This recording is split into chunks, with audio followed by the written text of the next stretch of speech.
Welcome to Techispace Malayalam. ഇന്നത്തെ വീഡിയോയിൽ നമ്മൾ നോക്കാൻ പോകുന്നത് Vivo U20 വേഴ്സസ് Honor 9Xന്റെ സ്പീഡ് ടെസ്റ്റ് ആണ്. രണ്ട് ഫോണുകൾക്കും നല്ല പെർഫോമൻസ് ആണ് നമുക്ക് കാണാനായിട്ട് സാധിച്ചത്. അപ്പോൾ ഈ രണ്ട് ഫോണുകൾ തമ്മിലുള്ള സ്പീഡിൽ പെർഫോമൻസിന്റെ വ്യത്യാസമാണ് നമ്മൾ ഇന്നത്തെ വീഡിയോയിൽ നോക്കാൻ പോകുന്നത്.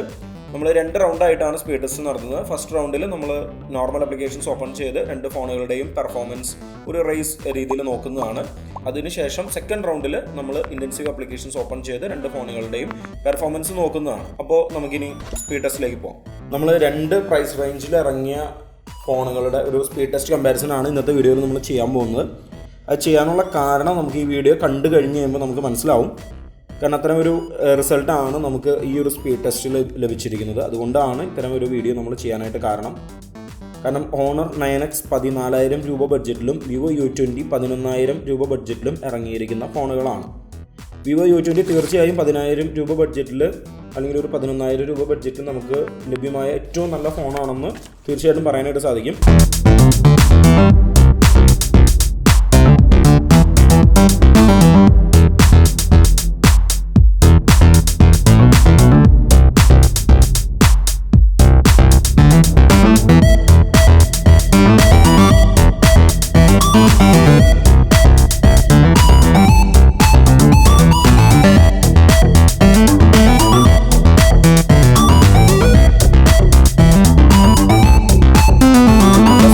ഫസ്റ്റ് ലാപ്പ് 1 മിനിറ്റ് 4 സെക്കൻഡ് കൊണ്ട് Vivo U20 പൂർത്തിയാക്കിയിരിക്കുകയാണ്.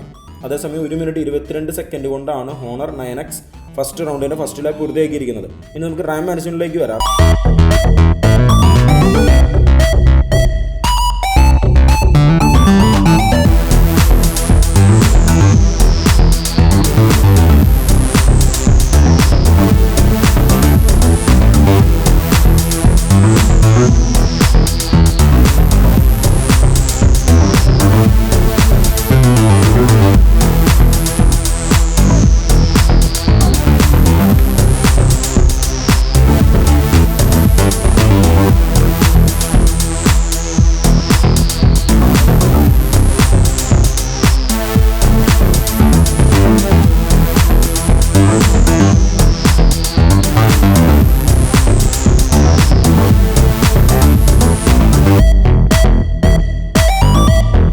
മാനുവലിലേക്ക് വരുമ്പോൾ 1 മിനിറ്റ് 59 സെക്കൻഡ് കൊണ്ട് Vivo U20 first round പൂർത്തിയാക്കിയിരിക്കുകയാണ്.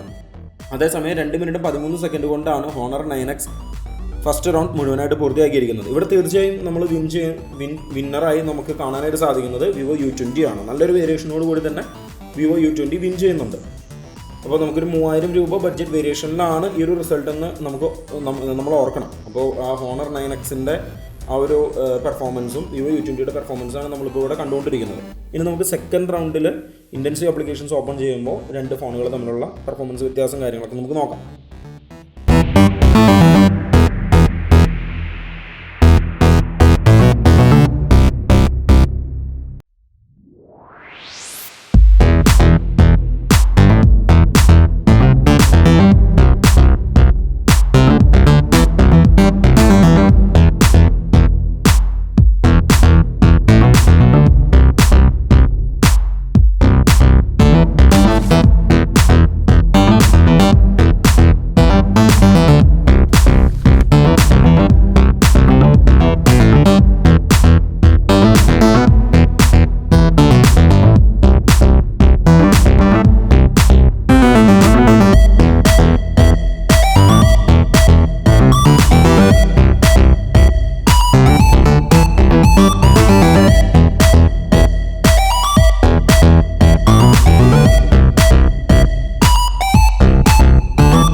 വിവോയിൽ Snapdragon പ്രോസസ്സറാണ് വരുന്നത്, ഹോണറിൽ ഹീലിയോ പ്രോസസ്സറാണ് വരുന്നത്. പക്ഷേ ഈ ഒരു പ്രൈസ് നമുക്ക് അത്ര തൃപ്തികരമായ പ്രൈസ് അല്ല ഹോണർ 9Xന് നമുക്ക് കാണാനായിട്ട് സാധിച്ചിരിക്കുന്നത്. അതേപോലെയുള്ള പെർഫോമൻസും നമുക്ക് അവിടെ ലഭിക്കുന്നില്ല. ഇനി നമുക്ക് സെക്കൻഡ് റൗണ്ടിൻ്റെ റിസൾട്ടുകൾ നോക്കാം. സെക്കൻഡ് റൗണ്ടിൻ്റെ ഫസ്റ്റ് ലാബ് 2 മിനിറ്റ് 54 സെക്കൻഡ് കൊണ്ട് Vivo U20 പൂർത്തിയാക്കിയിരിക്കുകയാണ്. അതേസമയം 3 മിനിറ്റ് കൊണ്ട് ഹോണർ 9X പൂർത്തിയാക്കിയിരിക്കുകയാണ് സെക്കൻഡ് റൗണ്ടിൻ്റെ ഫസ്റ്റ് ലാബ്. ഇവിടെ ചെറിയൊരു വേരിയേഷനിലോട് കൂടിയിട്ടാണെങ്കിലും വിൻ ചെയ്യുന്നത് Vivo U20 തന്നെയാണ്. പക്ഷെ എന്നിരുന്നാലും ഒരു ഭേദപ്പെട്ട റിസൾട്ട് എന്ന് നമുക്ക് പറയാനായിട്ട് സാധിക്കും. കാരണം ഒരു ചെറിയൊരു വേരിയേഷനാണ്, ഒരു 6 സെക്കൻഡ്, ഒരു 5-6 സെക്കൻഡിൻ്റെ വേരിയേഷനാണ് രണ്ട് ഫോണുകൾ തമ്മിലുള്ളൂ. പക്ഷേ ഓൾറെഡി 3000 രൂപ കൂടുതൽ കൊടുത്തിട്ടാണ് നമ്മൾ ഹോണർ 9X വാങ്ങുന്നത് എങ്കിൽ അതിൻ്റെ ഒരു റിസൾട്ട് നമുക്ക് തീർച്ചയായിട്ടും ഇവിടെ കാണാനായിട്ട് സാധിക്കുന്നില്ല. ഇനി നമുക്ക് ഇൻറ്റൻസീവ് ആപ്ലിക്കേഷൻസ് ഓപ്പൺ ചെയ്യുന്ന സെക്കൻഡ് റൗണ്ട് നോക്കാം.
നമുക്ക് കാണാനായിട്ട് സാധിക്കുന്നത് 6 മിനിറ്റ് 2 സെക്കൻഡ് കൊണ്ട് Vivo U20 സെക്കൻഡ് റൗണ്ട് മുഴുവനായിട്ട് പൂർത്തിയാക്കിയിരിക്കുകയാണ്. അതേസമയം 5 മിനിറ്റ് 56 സെക്കൻഡ് കൊണ്ട്, അതായത് ഇവിടെ മാത്രമാണ് ഒരു അല്പം കൂടി ഭേദപ്പെട്ട പെർഫോമൻസ് നമുക്ക് ഹോണർ 9Xൻ്റെ ഭാഗത്തുനിന്ന് കാണാനായിട്ട് സാധിക്കുന്നത്. ഇവിടെ ഒരു ചെറിയൊരു വേരിയേഷനോട് കൂടി, അതായത് ഒരു 6-7 വേരിയേഷനോട് കൂടി വിൻ ചെയ്യുന്നത് ഹോണർ 9X ആണ്. പക്ഷേ നമുക്ക് ഈ ഒരു പ്രൈസ് വേരിയേഷൻ നമുക്ക് കണക്കിലെടുക്കുമ്പോൾ നമുക്ക് തീർച്ചയായിട്ടും ഹോണർ 9X നമുക്ക് സജസ്റ്റ് ചെയ്യാനായിട്ട് സാധിക്കില്ല. Vivo U20 അത്രയ്ക്കും ഒരു നല്ല റിസൾട്ട് നമുക്ക് തരുന്നുണ്ട്. അപ്പോൾ ചാനൽ ഇഷ്ടമായെങ്കിൽ സബ്സ്ക്രൈബ് ചെയ്യും. നമ്മൾ വീക്ക്ലി മന്ത്ലി ഗിവ് അവേകളൊക്കെ നടത്തുന്നുണ്ട് നമ്മുടെ ചാനലിൽ. അതിലൊക്കെ പങ്കെടുത്ത് നിങ്ങൾക്ക് സമ്മാനങ്ങൾ നേടാം.